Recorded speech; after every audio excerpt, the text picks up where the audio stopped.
lagi di Cahaya Hati Indonesia Ramadan. Masya Allah, berapa menit lagi nih kita menuju berbuka nih, Masya Allah ya.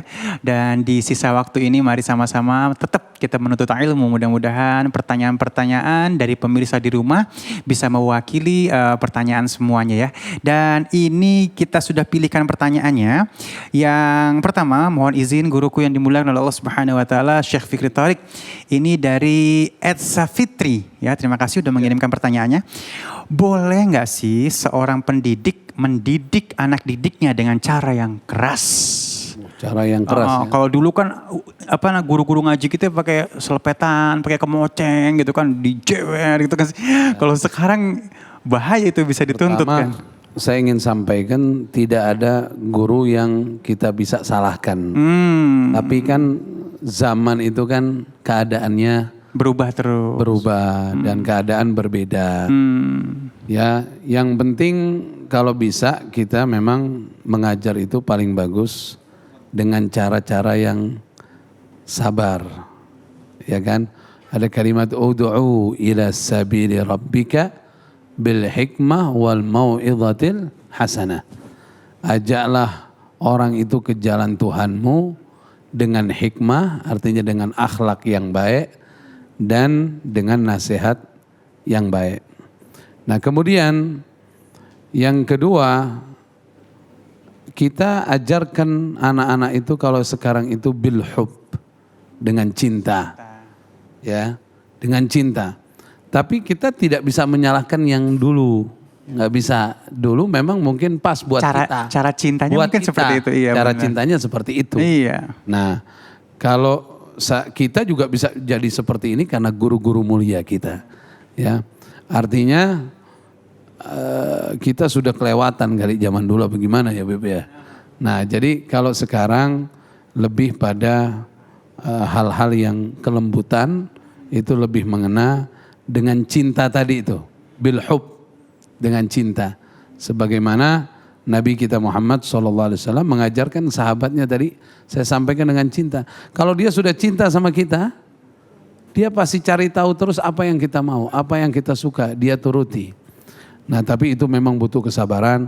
Insya Allah, Allah Subhanahu Wa Taala karuniakan kepada para guru kekuatan untuk bersabar menghadapi murid-muridnya.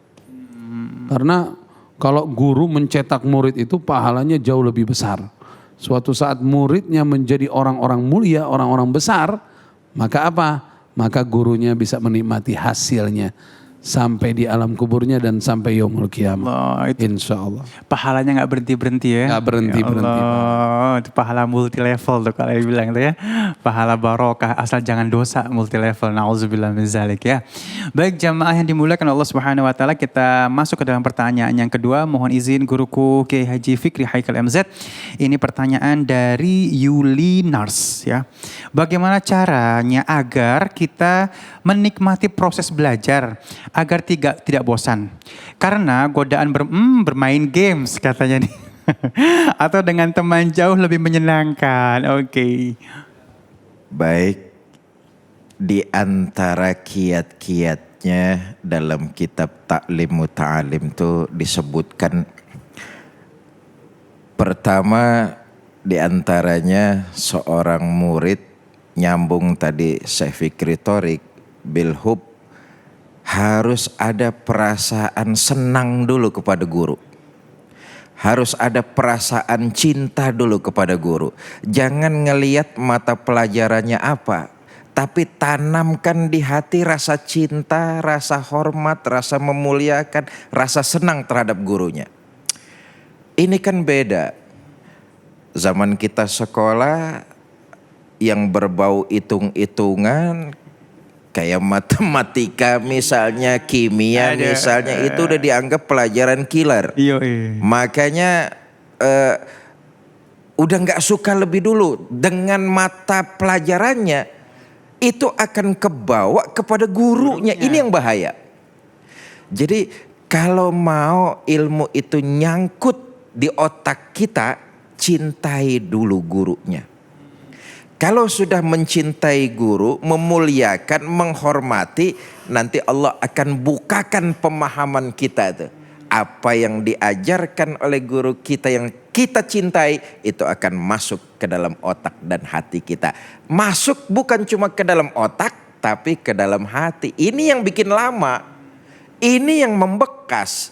Makanya kalau ada orang hebat, Wan Ali, jangan ngelihat kesuksesan orang itu. Kalau ada orang hebat di dunia ini, sesungguhnya yang hebat berdiri di belakang orang tersebut. Ada dua. Pertama orang tuanya. Yang kedua guru-gurunya. Itulah orang-orang hebat yang menciptakan ia dikenal oleh semua orang.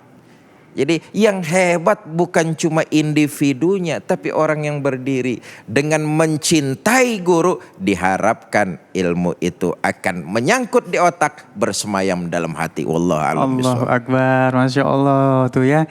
Dan kalau nggak salah juga cium tangan guru penting biar dapat barokah ilmunya. Ya takzim sama guru, jangan pada songong sama guru, ntar ilmunya nggak berkah ya.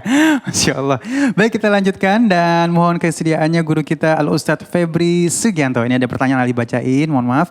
Dari @imams ya, S ya. Bagaimana caranya seorang penderita diabetes agar bisa kuat puasa? Ya, bismillah. Yang pertama adalah memasang niat tadi di malam hari. Itu dulu. Memang penderita diabetes ini kan ada beberapa, ada tipe A dan ada tipe B. Ya, ada beberapa penderita diabetes yang memang tidak dianjurkan puasa, ada penderita diabetes yang dibolehkan puasa. Tapi sebenarnya kalau bahasa tentang puasa, kalau mau dicoba perlahan, insya Allah dua-duanya bisa. Ya, dua-duanya bisa. Jadi lakukan niat di malam hari, ya. Lalu yang kedua tawakal kepada Allah.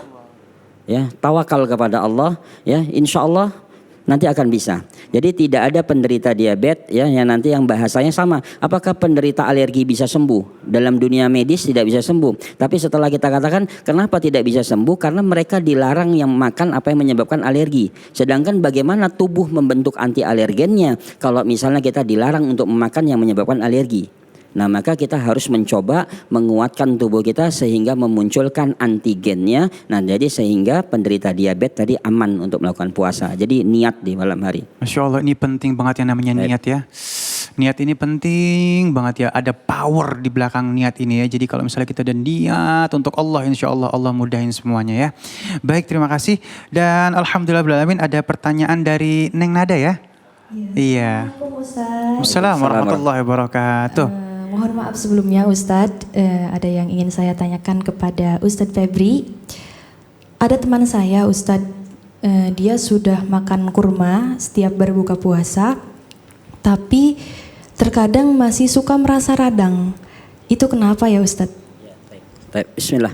Nah, jadi kurma ini Ibnu Qayyim mengatakan memiliki 3 karakter sifat. Yang pertama panas, lembab, dan kering. Nah, rasa kering pada kurma ini bisa menyayat pencernaan kita. Nah, makanya Imam Muslim pernah meriwayatkan pada saat dia mengkonsumsi kurma banyak terjadi peradangan hebat pada tenggorokannya. Nah, maka sebagian ulama mengatakan kurma itu yang nakal adalah kulitnya. Ya, jadi yang kurang baik itu adalah kulitnya. Maka munculnya rendaman kurma. Ya, apa kata Nabi? Aku senang minuman yang dibuat oleh wanita dari Habasyah, yaitu nabis, rendaman kurma yang dibuat di malam hari diminum pagi hari.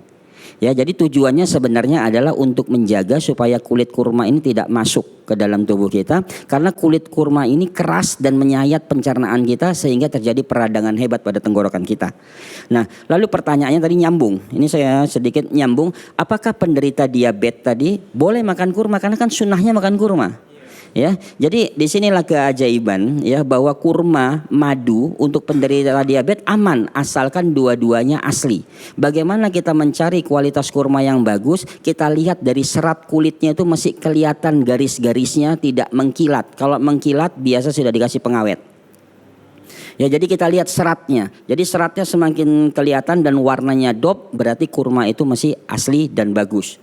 Ya, nah ini silakan penderita diabetes boleh makan kurma karena di dalamnya adalah tidak hanya satu tunggal gula, ya, tapi di dalamnya ada fruktos dan ada glukos. Beda dengan gula pasir yang sukros. Nah, sukros inilah yang bahaya. Jadi kalau bahasa penderita diabetes tidak boleh makan yang manisnya ini tunggal, bukan multi. Ya, makanya kalau kita makan kurma manisnya itu beraneka ragam. Ya kalau kita makan madu atau kita minum madu beraneka ragam manisnya. Nah ini menandakan bahwa gula yang ada pada kurma dan madu ini adalah multi, tidak hanya satu.